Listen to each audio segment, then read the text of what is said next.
किन्नर जो समाज आहे त्यांची जी अंत्ययात्रा असते ती खूप असं शांततेत केली जाते, रात्रीच्या वेळी केली जाते. असं बोललं जातं की ते बघू नये. मला खूप ठिकाणी हा प्रश्न विचारला जातो, त्यावेळी फार प्रचंड राग येतो. जे म्हणतात ना, येस आम्ही जेंडर इक्वॅलिटी वगैरे अशा गोष्टी करतो, काही नाही, या फक्त दाखवायच्या गोष्टी असतात. तुम्ही उलट म्हणते ये इकडे सही होते. मनमाडवरून नगरला गेले होते, तर मी टू व्हीलर काढली आणि मी निघाले. एवढ्या रात्री एक लेडीज होती आणि ती लेडीज हात करत होती. मी तिला लिफ्ट दिली. मी ना पुढे तो कोल्हारचा बबळेश्वरचा पट्टा सोडून दिला. मी राहत्याच्या बाजूने जेव्हा पुढे गेले तेव्हा माझ्या लक्षात आलं की माझ्या गाडीवर मी कोणाला तरी बसवलंय आणि मी विचारलं, ताई तुम्हाला उतरायचं होतं ना? आणि माझ्या गाडीवर या कथा मनोरंजनासाठी आहे. काही लोकांचे अनुभव व काही पूर्णपणे काल्पनिक असू शकतात. त्यामुळे कृपया यांना मनोरंजन म्हणून घ्या. या कथा आपल्या संस्कृतीचा एक भाग आहे, अगदी लहानपणी आजी आजोबांनी सांगितलेल्या गुड गोष्टींसारख्या. आमचा हेतू कोणत्याही प्रकारच्या अंधश्रद्धा किंवा भीती निर्माण करणे नाही.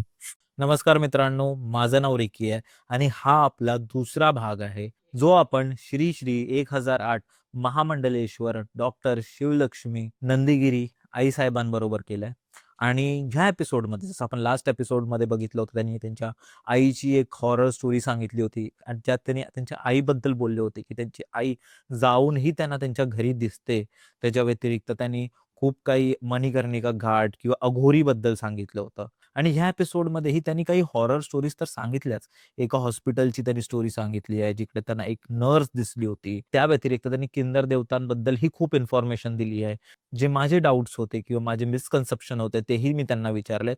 तर खूप पॉवर पॅक्ड आणि भारी एपिसोड झालाय. हाही तुम्हाला नक्की आवडेल. तर कंटिन्यू करा. पण त्याआधी चॅनलला सबस्क्राईब करा, कारण तुम्ही सबस्क्राईब नाही करत. चॅनलला सबस्क्राईब करा, बेल आयकन दाबा. त्यामुळे दरवेळी तुम्हाला आपला व्हिडिओ सगळ्यात आधी दिसेल आणि एपिसोड एन्जॉय करा. Hello, hello, hello. नमस्कार मित्रांनो. कसे आहात तुम्ही? स्वागत आहे तुमचं पंकजच्या एका नवीन एपिसोडमध्ये. आणि आजचा जो आपला पॉडकास्ट आहे तो खूप स्पेशल असणार आहे. कारण आज आपण पॉडकास्ट करतोय श्री श्री 1008 महामंडलेश्वर डॉक्टर स्वामी शिवलक्ष्मी नंदीगिरी, ज्यांना तुम्ही आई साहेब म्हणूनही ओळखता. कसे आहात तुम्ही? जय श्री महाकाल, ओम नमो नारायण. खूप छान वाटतंय आणि खरंच नाव जरी भंकस असलं तरी रिअलिस्टिक गोष्टी दाखवण्याचा प्रयत्न खूप छान पद्धतीने चाललाय आणि त्यामुळेच ही ओढ मला इथपर्यंत घेऊन आली.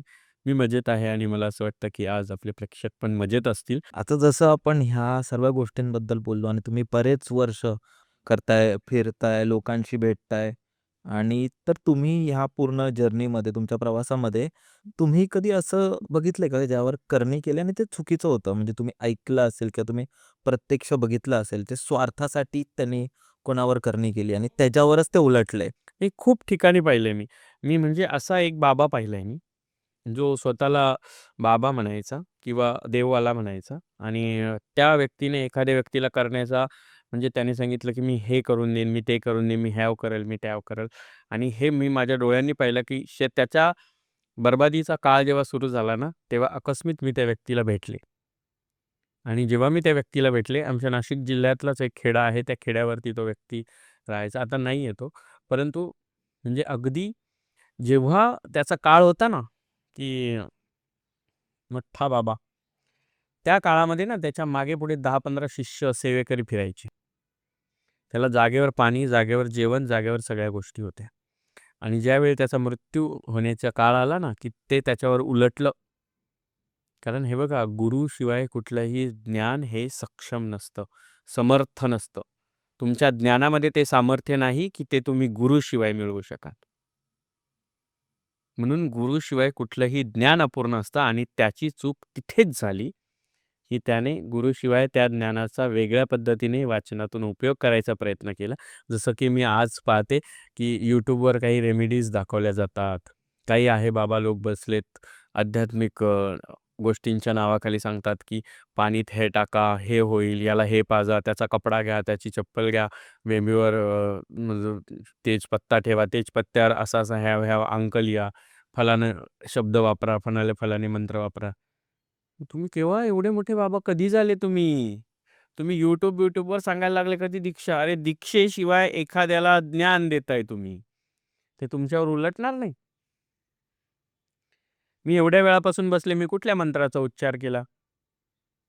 मी कुठल्या साधनेबद्दल सांगितलं, की हे असं केल्याने असं होईल? माझं जेवढं संशोधन मी तेवढीच अक्कल पाजळणार. ज्याला शिष्य व्हायचं त्याने समोर येऊन बसायचं.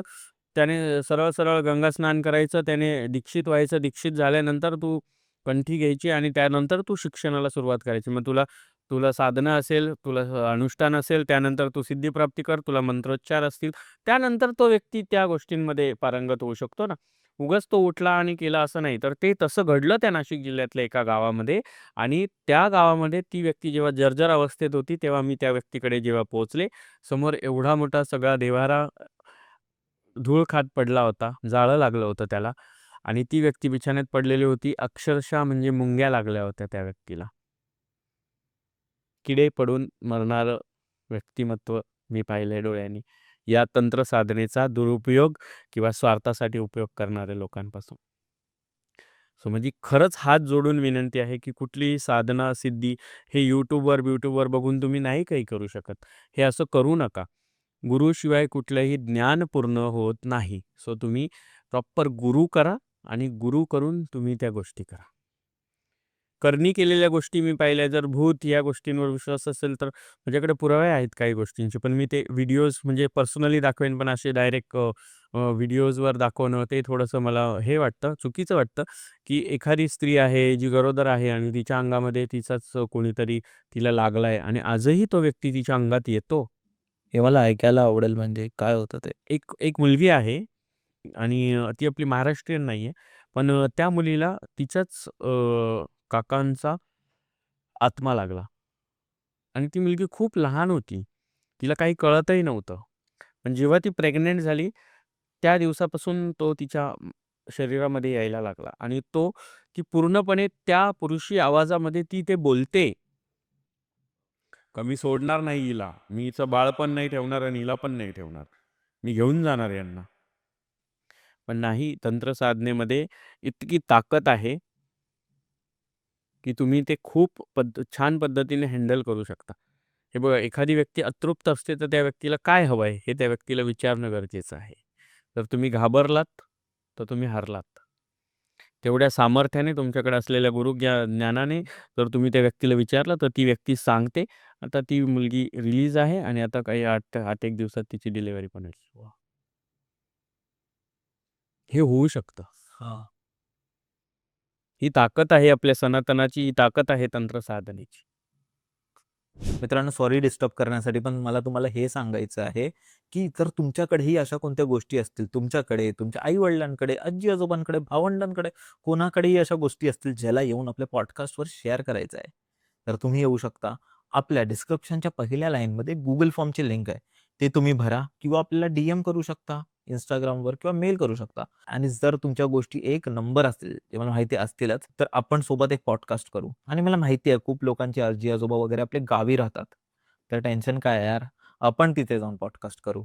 तर खूप एक्सायटेड आहे मी हे ट्रॅव्हल पॉडकास्ट करायला किंवा इथे येऊन पॉडकास्ट करायला. गोष्टी ऐकायला तुमच्याकडून, तुमच्या घरातल्यांकडून. तो फॉर्म भरा आणि आपण प्रत्यक्ष भेटून बोलू. आता पॉडकास्ट कंटिन्यू करा. तेच ना, आपण जे आता बघतो, की इथे हा आविष्कार झाला किंवा तिकडे ते मेडिकलमध्ये त्या लोकांनी अचीव्ह केलं. पण आपल्या इकडे जर आपल्या पुराणांमध्ये बघितलं गेलं, तर तिकडे ऑलरेडी मोठे-मोठे ऑपरेशन झाले, हे झाले, ते आपण करत होतो. आणि आपल्या आयुर्वेदामध्ये तेवढी ताकद होती.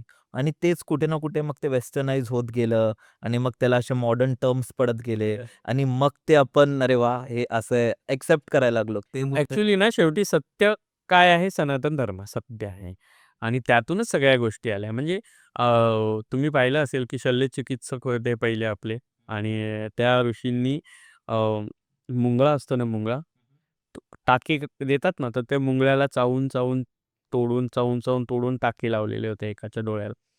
तिथून ते पुढे म्हणजे पहिली सर्जरी तेव्हा झाली होती सनातन काळामध्ये. आणि ते आता आपण पुढे येऊन ह्या सगळ्या गोष्टी सांगत चाललोय.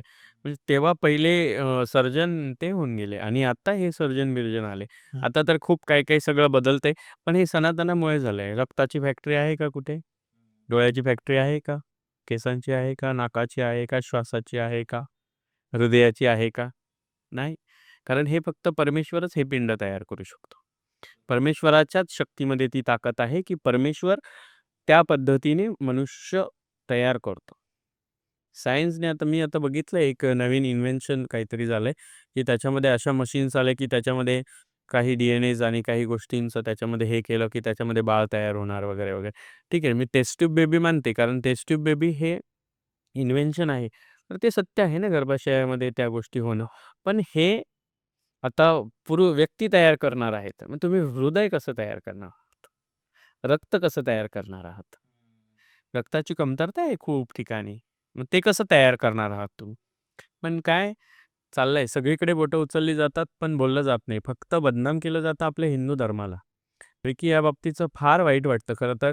अशा पॉडकास्टमध्ये असे भयंकर विषय चालू असताना आपण धर्माच्या बाबतीत बोलणं ही आपल्यासाठी लाजिरवाणी गोष्ट आहे.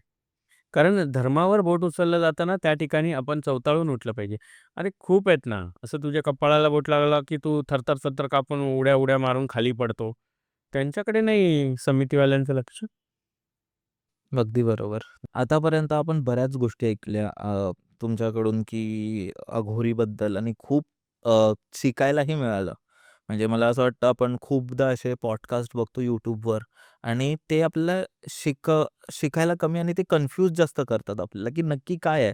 किंवा घाबरवतात. पण तुम्ही खूप सोप्या पद्धतीत सांगितलं, की काय असतं आणि त्या त्या सर्व गोष्टी. आता आपण इकडून थोडं परत हॉरर स्टोरीजकडे वळूया. कारण मला तेही ऐकण्यात इंटरेस्ट आहे. ऑडियन्सलाही आवडेल. तुम्हाला कोणती अशी हॉरर स्टोरी सांगायला आवडेल, जी तुमच्याबरोबर घडली होती? नाही माझ्याबरोबर म्हणण्यापेक्षा मी जे तुम्हाला आईच्या बाबतीमध्ये जी सांगितली, तर तशी सेम घटली, की आमच्या घरातली व्यक्ती सोडून सुद्धा दुसऱ्या व्यक्तीने आईला पाहिलं, आईशी बोलले. आमचा एक कॉमन फ्रेंड होता. सगळे भाऊ आणि सगळ्यांना एकत्र ओळखणारा विनायक आणि त्याची आई आणि तो एक दिवस आमच्या घरी आले होते. संध्याकाळच्या वेळी आले आणि आल्यानंतर दुसऱ्या दिवशी सकाळी म्हणजे आम्हाला त्याच्या आईने ही गोष्ट सांगितली, की दुसऱ्या दिवशी सकाळी त्याची आई उठली आणि त्याच्या आईने आम्ही सगळेजण बसलेले चहाच्या वेळी सांगितलं, की "काय झालं तुमच्या आई नाही आल्या म्हणे चहा प्यायला." तर आम्ही त्यांना तो फोटो दाखवला, की "अहो आईला जाऊन तर आता बरेच दिवस झाले." ते म्हणे, "काय बोलता? रात्री मी त्यांच्याशी बोलले. माझ्याजवळ बसून त्यांनी 5 मिनिटं गप्पा मारल्या." म्हटलं, "कसं शक्य आहे?" म्हणे, "हो, मी रात्री जेव्हा उठले म्हणे वॉशरूमला, तर त्यावेळेस मी पाहिलं की त्या तिथे बसलेल्या होत्या आणि त्यांनी मला नमस्कार केला. मी त्यांना नमस्कार केला. त्यांनी मला जेवला का विचारलं. त्या माझ्याशी 5 मिनिटं गप्पा मारत होत्या आणि मग मी झोपायला गेले" म्हणे. आणि मला असं वाटलं की खूप उशिरा आल्यामुळे माझी आणि त्यांची भेट झाली नसेल. म्हणून त्या आत्ता इथे बसलेल्या होत्या. इथे सोफ्यावर बसून त्या माझ्याशी बोलल्या म्हणे. लिटरली ती बाई आणि तो मुलगा त्यांनी म्हणजे आमच्या फॅमिलीचे संबंधच तोडून टाकले. परत त्यांनी तोंडच दाखवलं नाही गेल्या 10-12 वर्षात आम्हाला. इतकं म्हणजे ते भेटल्या त्यांना आणि मी स्वतः ह्या गोष्टींचा अनुभव घेत राहिले बऱ्याच वेळेला. आता मी एका ठिकाणी जेव्हा गेले होते, त्या ठिकाणी म्हणजे मी नेहमी कामानिमित्त बाहेर असते किंवा कामानिमित्त कुठे ना कुठे जात असते. भूत, पिशाच अशा गोष्टी, तंत्रमंत्र या सगळ्या गोष्टींशी रिलेटेड गोष्टी करत असते. एक हॉस्पिटल आहे. मी आता हॉस्पिटलचं नाव नाही सांगणार. पण एक हॉस्पिटल आहे जिथे आमच्या एक जवळच्या रिलेटिव्ह होत्या. ज्या स्टोव्हच्या भडक्याने जळाल्या होत्या. सो आम्ही त्यांना पाहायला गेलो होतो. मी माझ्या जवळच्या असल्यामुळे त्यांच्याजवळ जाऊन बोलले. त्यांच्याशी बोलून मी असं ठरवलं, की आपण रात्रभर थांबूया. त्यांच्याजवळ कोणी नाहीये ना, आता खूप दिवसांपासून सगळे करतात, लेकरं लहान आहेत. सो आपण तिथे मी त्या आजींसोबत तिथे थांबली आणि त्या माझ्या रिलेटिव्ह ज्या होत्या, आम्ही त्यांना काकू म्हणायचो. त्या रिलेटिव्ह तिथे ते हे टाकलेलं असतं व्हाईट कपडा वगैरे, त्या थोड्या जळालेल्या होत्या. एक 40-45% पर्यंत त्या जळालेल्या होत्या शरीरात. आम्ही तिथे बसलो होतो. अचानक रात्री त्या आजी बोलल्या, की "मी झोपते." सो ते असं बाजूला रूम असतो तिथे जाऊन त्या झोपलेल्या होत्या आणि मी एकटी आपली बसून राहिले होते. मला खूप वेळ काय झालं, की एक नर्स ना सतत माझ्या डोळ्यासमोरून इकडे जायची, माझ्या डोळ्यासमोरून तिकडे जायची आणि मी खूप वेळ विचार करत होते, की मी या नर्सला दिवसभर पाहिलं नाहीये. ही नाईटची नर्स आहे. मग मी ही सारखी इकडून तिकडे, तिकडून इकडे का करत असेल? म्हणून मी उठले आणि तिथे जाऊन पाहिलं ती नर्स मी इकडे जाताना दिसते आहे, पण ती मला परत येताना दिसलीच नाही. म्हणून ती नर्स नेमकी कुठे जाते येते हे बघण्यासाठी मी तिच्या मागे-मागे गेले.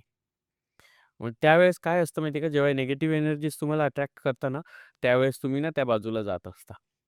मी त्या नर्सच्या मागे-मागे गेले, तर मी वर-खाली काही पाहिलं नाही आणि ती नर्स माझ्या समोरून त्या एका रूममध्ये एंटर झाली. मी पण त्या रूममध्ये एंटर केलं. मी रूममध्ये एंटर केल्यानंतर पाहिलं तर सगळ्या संपूर्ण रूममध्ये थंड होतं आणि त्या संपूर्ण रूममध्ये बेड्सवर पेशंट्स होते.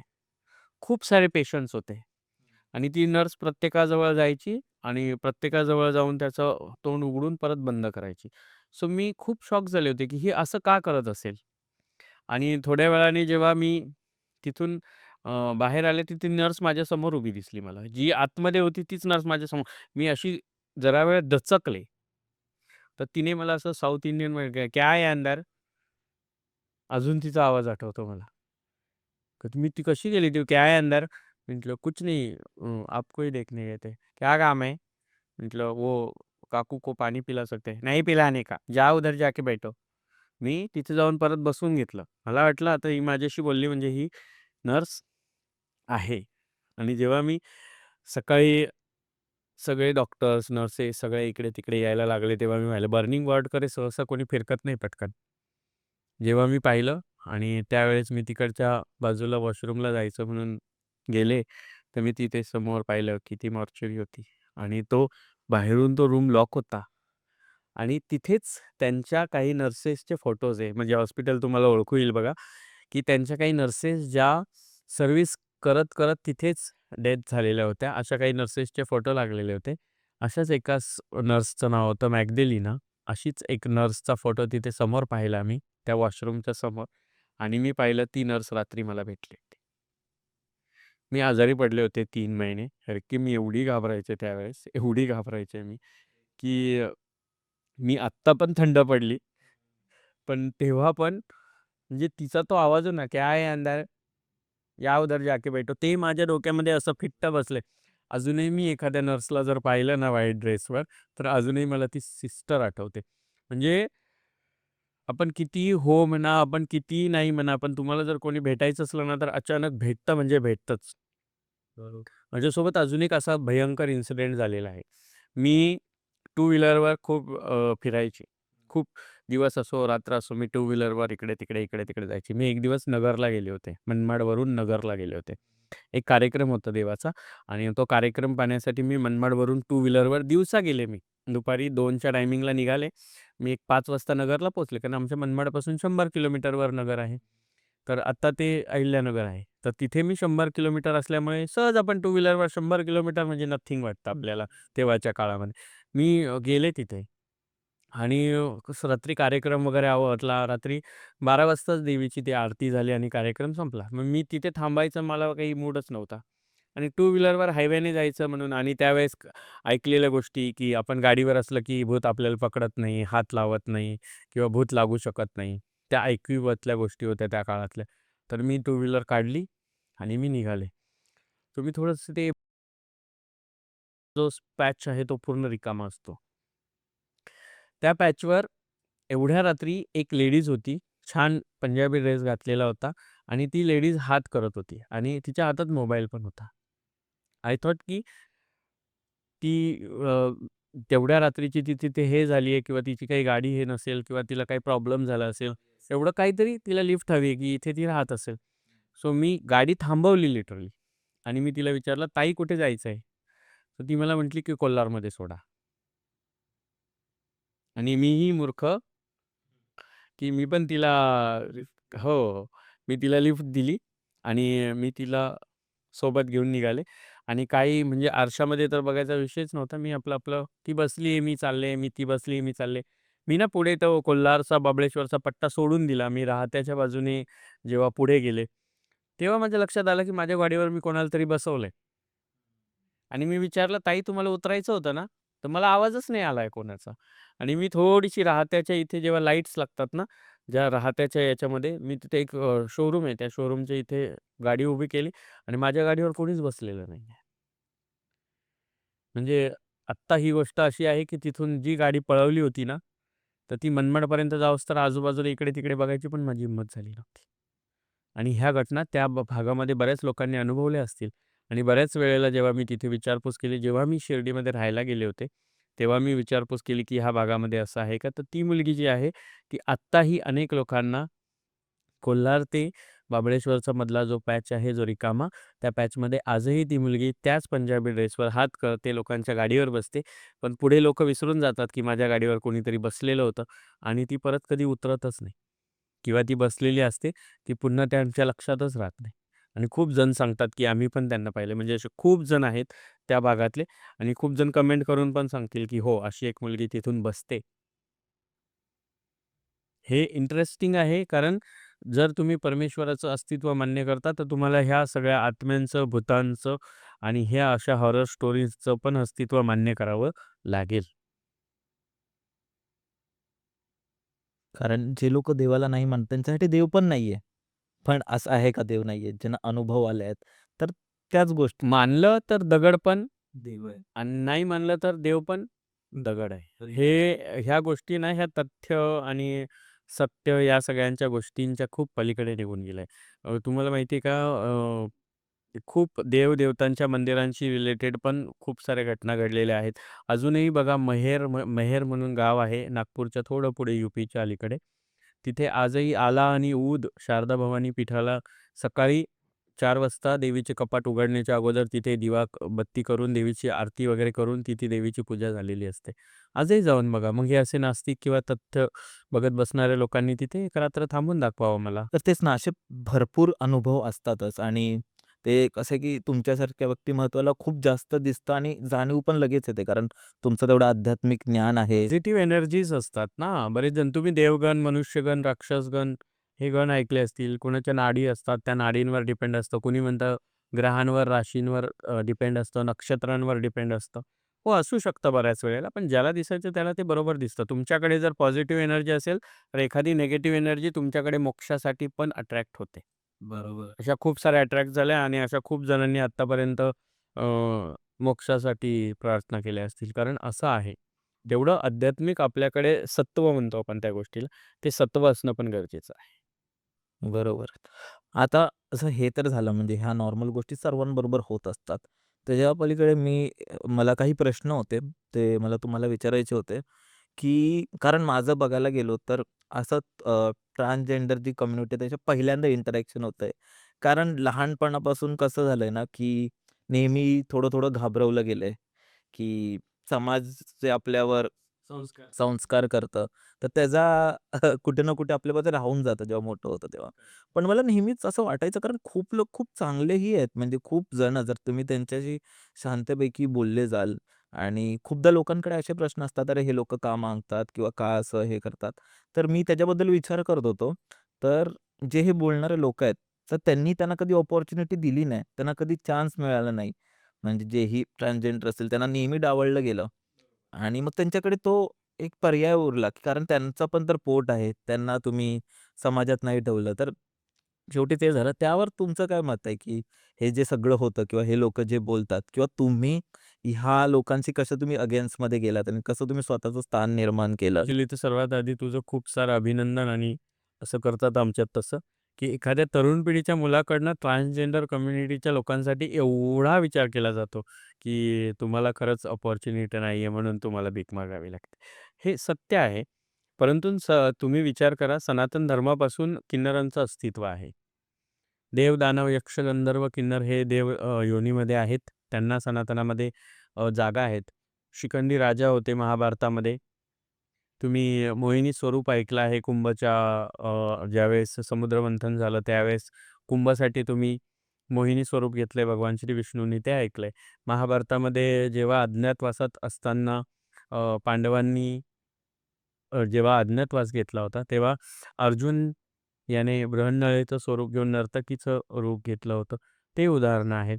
तुम्ही शिवपुराणात जा, बृहत्पुराणात जा, भागवत पुराणात जा, तुम्ही देवीच्या भागवतमध्ये जा, सगळ्या कुठल्याही शास्त्रामध्ये जा, कुठल्याही उपनिषदांमध्ये जा, तुम्हाला कुठे ना कुठे किन्नरांचा उल्लेख आढळून येईल. इव्हन तुम्ही पाली भाषेतल्या बुद्ध धम्म ग्रंथांमध्ये सुद्धा जा. महाकारुणिक कथांमध्ये वाचन करा. महामायांच्या प्रसूतीचा काळ वाचन करा. त्या सगळ्या काळांमध्ये किन्नरांचा उल्लेख आहे. जी व्यक्ती ऑलरेडी देवतुल्य आहे, त्या व्यक्तीला पुढे चालून काय केलं गेलं माहिती आहे तुम्हाला? की हळू ब्रिटिशांचा काळ आला. ब्रिटिशांच्या काळामध्ये या देवतुल्य व्यक्तींना हे समजलं, बाजूला केलं गेलं. पण त्याच्या अगोदर जे मुघल आले होते, त्या मुघलांनी पण किन्नरांना बाजूला ठेवलं. पण आपल्याच हिंदू सनातन धर्मातल्या लोकांनी किन्नर जे पूजा करायचे, जे देवाच्या जवळची लोकं होती, जी देवाशी पूजेशी रिलेटेड होती, त्या सगळ्या लोकांना आपल्याच धर्मातल्या लोकांनी दूर ठेवलं. मग मुघलांनी त्यांना जवळ केलं. म्हणून मग धर्म परिवर्तन झालं. पण ते मुस्लिम कम्युनिटीजला फॉलो करायला लागले, कारण त्यांना नमाजचा हक दिला गेला, त्यांना हजचा हक दिला गेला, त्यांना अधिकार दिले गेले. या सगळ्या गोष्टी त्या धर्मापासून मिळाल्या, मग ते तिकडे कन्व्हर्ट झाले. आणि मग ते हळू कन्व्हर्ट झाल्यानंतर इंग्रजांनी तर फार 200 वर्षामध्ये इंग्रजांनी 1872च्या वेळी तर इंग्रजांनी त्यांना अ, वाळीत टाकलेली जमात तर करलं, पण दरोडेखोर आणि गुंड प्रवृत्तीची लोकं म्हणून त्यांना एक वेगळा दर्जा दिला गेला आणि त्यांना गावाच्या बाहेर स्थान दिलं गेलं. पुन्हा पुढे हळू छत्रपती शिवरायांच्या राज्यामध्येही पुन्हा मुघलांना आपलं साम्राज्य प्रस्थापित करायचं होतं. त्यावेळीही या किन्नरांना त्यांच्या हरम्समध्ये ठेवलं गेलं होतं. सगळ्या गोष्टी सगळ्या इतिहासांमध्ये आहे, शास्त्रांमध्ये आहे. हळू जेव्हा किन्नरांचं अस्तित्व लोकांना समजायला लागलं, भारत स्वतंत्र झाल्यानंतर सुद्धा आम्ही तो स्ट्रगल करत राहिलो. कारण नो अपॉर्च्युनिटीज होत्या आमच्यासाठी. परंतु समानतेचा, बंधुतेचा, मानवतेचा हक्क संविधानामध्ये दिला गेला.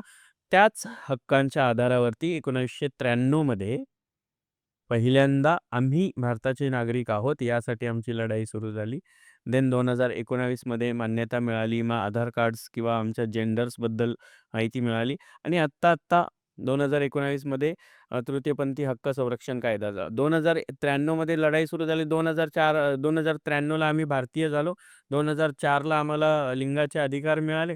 2019 मध्ये तृतीयपंथी हक्क संरक्षण कायदा आला आणि आम्हाला 2019 पासून आम्ही या भारताचे नागरिक पण आहोत आणि आम्हाला अधिकार आहेत, शिक्षणाचे अधिकार आहेत, हे आता कळायला लागलं. अगदी बरोबर. खूप, खूप, खूप जास्त इंटरेस्टिंग आहे. सो आता आम्ही एज्युकेशन घ्यायला लागलोय, सगळ्या गोष्टी घ्यायला लागलोय. पण तू या गोष्टी विसरून चालणार नाही किंवा लोकांनी या गोष्टी विसरू नको, की हे सगळ्या गोष्टी ज्या घडल्या आमच्यासोबत किंवा आमच्या समाजासोबत, याला कुठेतरी समाज जबाबदार आहे. कारण सुरुवात आमच्या घरांपासून झाली. घरामध्ये एखादा अशा पद्धतीचा मुलगा असेल आणि त्या मुलाला आई-वडील जरी आपलं मानत असतील, तरी समाजातली लोकं, तिचा मुलगा असा आहे, त्याचा मुलगा असा आहे. म्हणून आई-वडील शेवटी फ्रस्ट्रेट होतात. घरातली बहीण-भावंडं फ्रस्ट्रेट होतात आणि शेवटी काय होतं, त्या मुलाला एकतर वैतागाने घर सोडून निघून जावं लागतं किंवा आई-वडील घरातून काढून देतात. आणि मग शेवटी त्याला आधार धरावा लागतो एखाद्या गुरुचा आणि गुरु-शिष्य परंपरा आमच्यामध्ये खूप छान पद्धतीने फॉलो केली जाते आणि त्या गुरु-शिष्य परंपरेमध्ये आम्हाला सगळ्या गोष्टींचं ज्ञान दिलं जातं. जे आई-वडील आम्हाला जीव लावतात, तेच आमचे गुरु लोकं आम्हाला जीव लावतात. आणि मग आम्ही पुढे फॉरवर्ड काय केलं, की आम्ही हळू या सगळ्या गोष्टींमध्ये इन्व्हॉल्व होत गेलो आणि सगळ्या या गोष्टींमध्ये इन्व्हॉल्व होत असताना आम्ही आमच्या हक्क संरक्षण आणि आमच्या अधिकारांसाठी लढायला सुरुवात केली आणि तेव्हा कुठेतरी आता लोकांमध्ये मॅच्युरिटी ही आली, की तरुण पिढीची लोकं आम्हाला बहीण म्हणून स्वीकारतात, बायको म्हणून स्वीकारतात, आई म्हणून स्वीकारतात.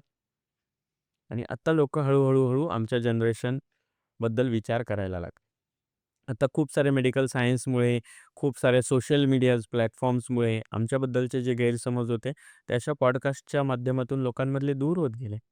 मी जेव्हा सोशल मीडिया प्लॅटफॉर्मवर आले होते 2019ला, त्यावेळी तर अगदीच म्हणजे किन्नर म्हणजे किंवा एखादा हिजडा म्हणजे लोकांसाठी तर म्हणजे शिवी होती. पण आज प्राउडली लोकं आईसाहेब म्हणून ओळखतात म्हटल्यानंतर बरेच जण ताईसाहेब बऱ्याच जणांना म्हणतात. कोणाला दीदी, कोणाला आई, कोणाला माऊली या नावांनी सगळेजण ओळखतात. बिकॉज आत्ता सोशल मीडियाच्या माध्यमातून लोकांना हे कळायला लागलं, की येस आमचं पण काहीतरी अस्तित्व आहे. अगदी बरोबर. आणि ते आपण बघतो ना, जे बाहेरचे जे अ, राष्ट्र असतील त्यांच्यात नाहीये तसं. म्हणजे जे ट्रान्सजेंडर कम्युनिटी असते, अशी लोकांकडून मागून नाही खात आहे, स्वतःच्या हक्काचं खातायत. हो, कारण तिथे त्यांना ते अधिकार आहेत. तिथे त्यांना ते हक दर्जा दिला गेलाय त्यांना. सपोज त्यांना दर्जा जरी दिला गेलेला असला, तरी पण तुम्ही एक गोष्टीचा विचार केला, आपल्या भारतामध्ये काय झालंय माहिती आहे का? मी जाणून-बुजून आपल्या भारतामध्ये म्हणते.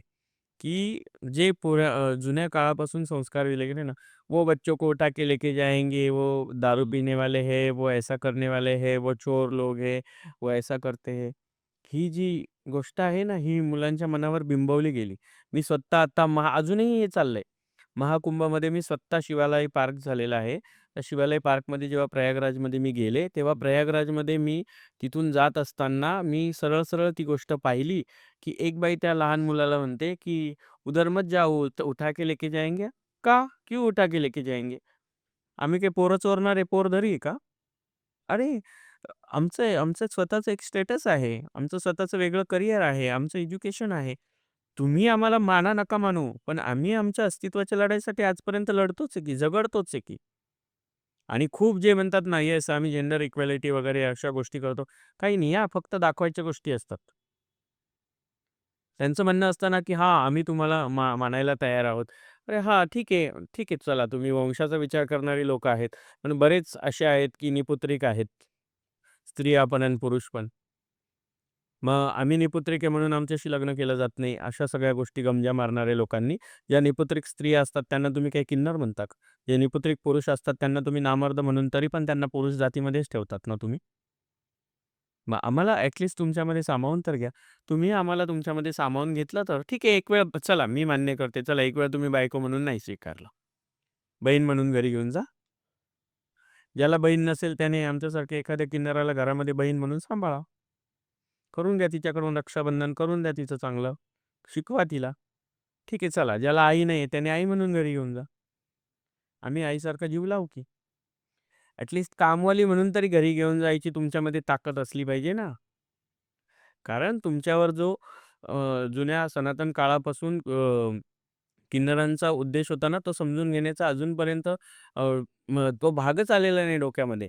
हळू तुम्ही आता ह्या काही 400-500 वर्षामध्ये ज्या घटना घडल्या ना, त्या घटनांमधून तुम्ही काय केलं, आई-वडिलांनी सांगितलं, "वो उठा के लेके जाते हैं, वो दारुडे हैं, वो बेवडे." अरे सिग्नलवर काही सेकंदांचा जो पिक्चर पाहता तुम्ही, की ज्याच्यामध्ये शिव्या दिल्या जातात, साड्या वर केल्या जातात किंवा गलिच्छ भाषेमध्ये बोललं जातात.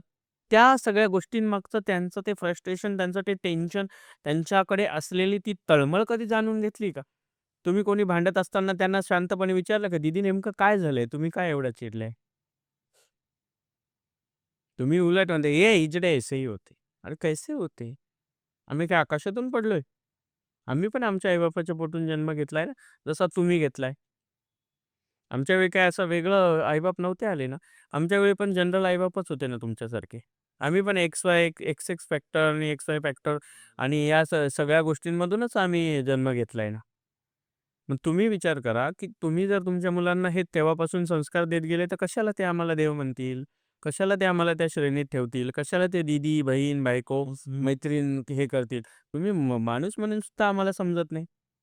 अजूनही मी खूप साऱ्या कमेंट्स मला खूप जण पाठवतात, की बघा ना, किन्नरांबद्दल असं बोलतात, बघा ना, तसं बोलतात. ठीक आहे ना, तुमच्यामध्ये सगळे पुरुष सारखे आहेत का? नाही.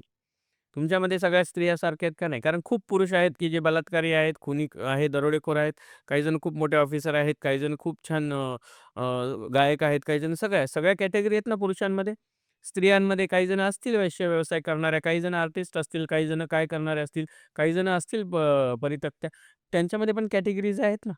आमच्यामध्ये कॅटेगरीज नसू शकतात का? सगळं हिजडे सेमच कसं काय असू शकतात? आमच्यामध्ये पण एखादा अडाणी असू शकतो. आमच्यामध्ये एखादा अशिक्षित असल्यामुळे त्याला 4 गोष्टींचं ज्ञान नसेल. आमच्यामध्ये पण काही असतील, की ज्याला नाही नाचता कुदता येत असेल. आमच्यामध्ये असेल काही, की ज्याला नसेल गाता येत. आमच्यामध्ये असतील काही, की ज्यांना फ्रस्ट्रेशन काढण्यासाठी दारूचा आधार घ्यावा लागत असेल.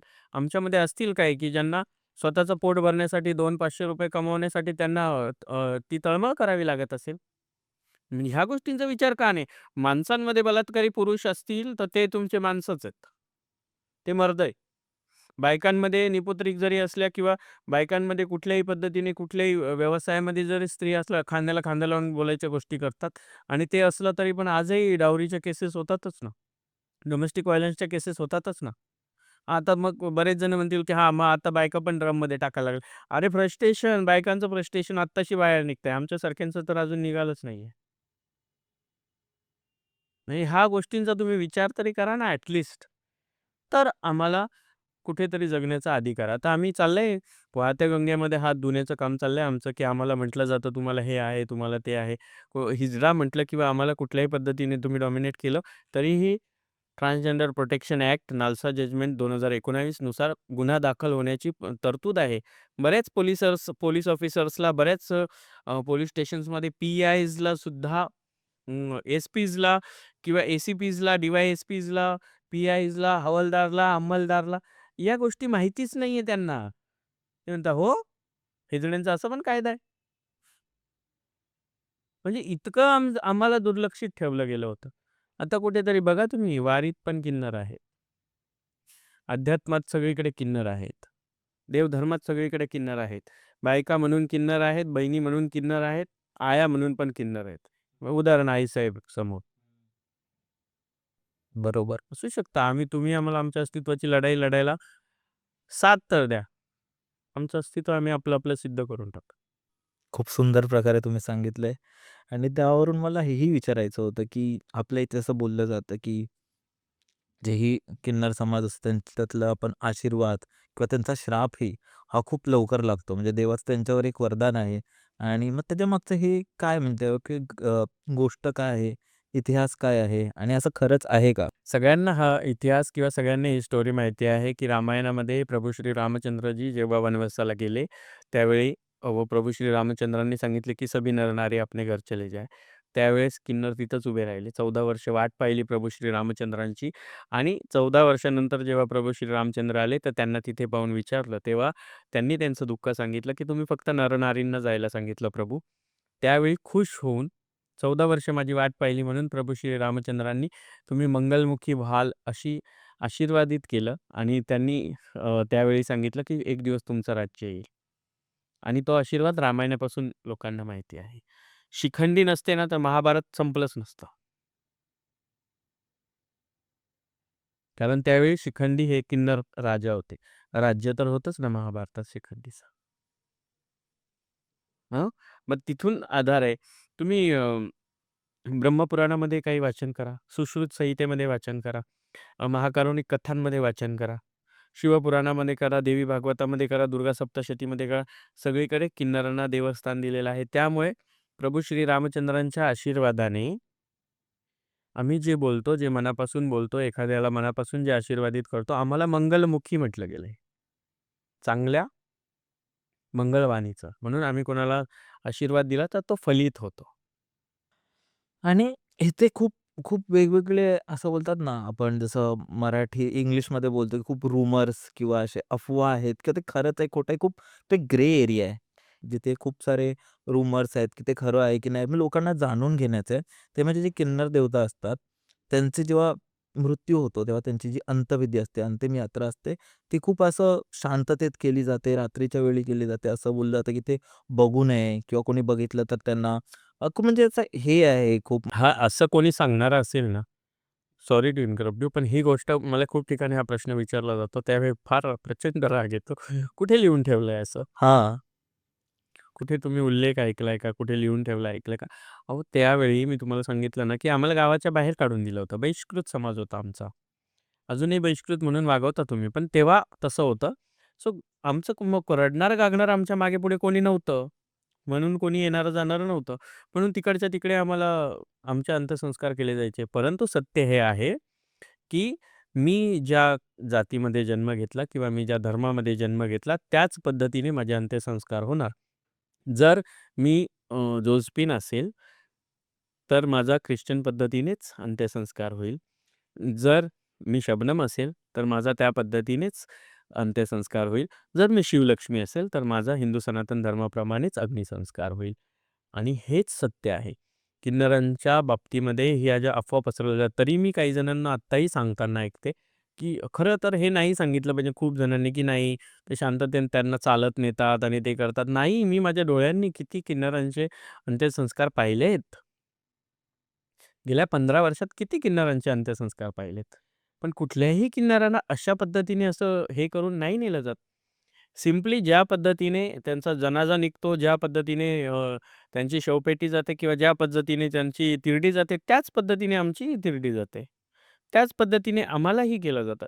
खूप सारे मुंबईमध्ये तुम्ही खूप ठिकाणी पहा, महाराष्ट्रातल्या किंवा भारतातल्या कुठल्याही कानाकोपऱ्यात तुमचं किन्नरांसोबत रिलेशन नाहीये ना. तुम्ही किन्नरांना बहीण, आई, पत्नी या सगळ्या रिलेशन्समध्ये ठेवत नाही ना. त्यामुळे ते मेल्यानंतर त्यांच्या मैतीला जायचा तुमचा काही प्रश्नच येत नाही. त्यामुळे तुम्हाला त्या गोष्टींची जे गैरसमज आहे ना, ते ते राहणारच. बरोबर ना? अगदी बरोबर. हो, पण मी म्हणते, की मी मेल्यानंतर सगळ्यांनी बघायला या.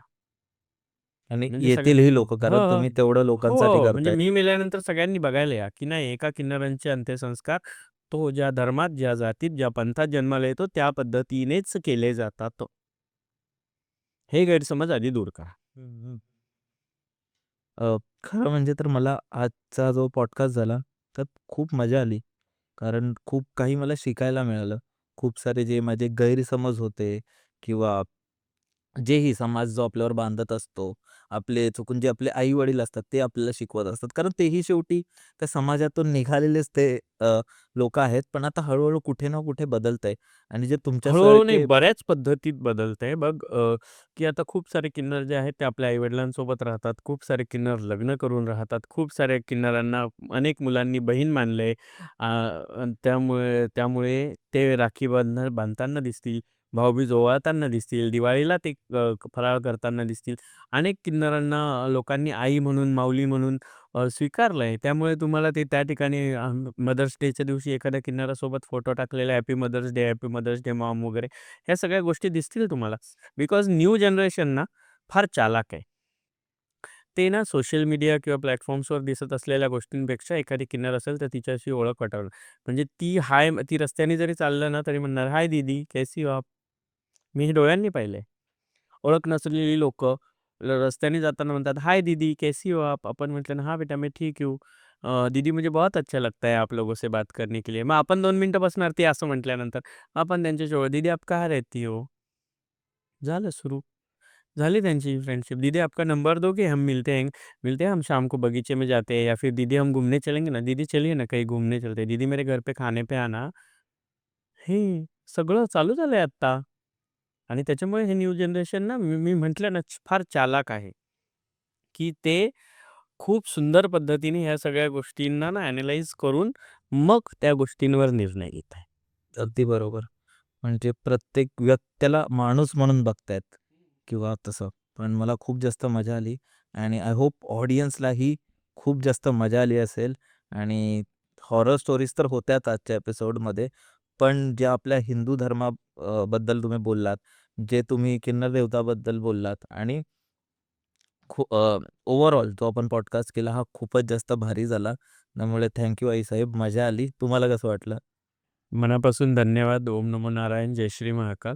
सर्वात आधी तर अभिनंदन या गोष्टीसाठी करेल बंकसचं आणि बंकसमध्ये आज होस्टिंग करत असलेल्या रिकीचं, की सगळ्यात महत्त्वाचं आणि मनाला सुखद धक्का देणारं वाक्य होतं, की किन्नरांच्या बाबतीत लोकं विचार नाही करत आणि ते सगळं तू जे बोललास ते सगळं माझ्यासाठी हार्ट टचिंग होतं, की येस, या सगळ्या गोष्टी पॉडकास्टच्या माध्यमातून लोकांच्या समोर याव्या म्हणून तुझ्यासारख्या न्यू पॉडकास्ट करणाऱ्या न्यू जनरेशनच्या मुलांचं जे काही चाललंय ना, ते खरंच वाखाणण्याजोगं आहे आणि नाव जरी भंकस असलं, तरी मला वाटतं इथे भयंकर करामती आणि सल्ला देणाऱ्या गोष्टी इथे घडतात. म्हणजे इथे भयंकर गोष्टी केल्या जातात आणि ज्या गोष्टींच्या वेगवेगळ्या करामती आहेत त्याही इथे केल्या जातात आणि मला वाटतं इथे सल्ले पण दिले जातात आणि सवलती पण दिल्या जातात. म्हणजे सगळ्या गोष्टींचे विचार मांडले जातात. खऱ्या अर्थाने आपण म्हणतो ना, क्या बंकस कर रहा है? तर इथे बंकस म्हणजे भयंकर करामती आणि सल्ला देणाऱ्या गोष्टी या बंकसच्या प्लॅटफॉर्मवर तुम्हाला पाहायला मिळतात. तर सगळ्यांनी ह्या सगळ्या गोष्टी पाहण्यासाठी सबस्क्राईब केलं पाहिजे, लाईक केलं पाहिजे, शेअर केलं पाहिजे आणि नाव जरी बंकस असलं तरी मनाला रिलेट करणाऱ्या रहस्यमयी आणि भयानक घटनांसाठी खरंच मनापासून अभिनंदन. सर्वांनी बेल आयकॉनचं बटन दाबा आणि लवकरात लवकर बंकसच्या सगळ्या व्हिडिओजला एकदा पहा म्हणजे तुम्हाला कळेल, की आयुष्याशी रिलेटेड खूप साऱ्या घटना आहेत, की ज्या तुम्हाला या न्यू जनरेशनकडून पॉडकास्टच्या माध्यमातून पाहायला मिळतील. मनापासून खूप सारे अभिनंदन.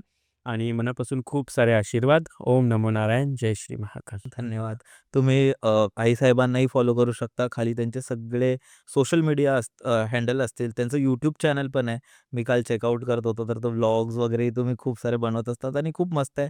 तुम्ही जाऊन एकदा नक्की बघा आणि आपल्या भंकासच्या माध्यमातून तेच एक उद्दिष्ट आहे, की लोकांना की जो आपण जेव्हा लहान होतो, एक लहान मूल होतो, तर त्याच्यात कसं त्याला प्रत्येक गोष्टी खूप छान वाटायचे.